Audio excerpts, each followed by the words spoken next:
Sometimes customers complain that products don't meet their requirements. This may simply be because the step of quality control is missing. That is prototyping. So how is membrane switch prototyping going on?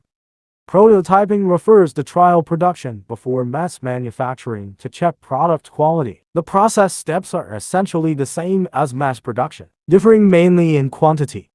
First, prepare drawing and raw materials. The engineering department prepares production drawing, color separation, and film outputs. The production workshop prepares raw materials. Second, make screen and mix color. The workshop does these to prepare for silkscreen printing. Third, laser cutting. This is an important step to get shape, circuit tail and display window. Fourth, silkscreen printing. We do this to get conductive layers, the spacer, and graphic overlay. After printing, put membrane switches in oven for drying and curing.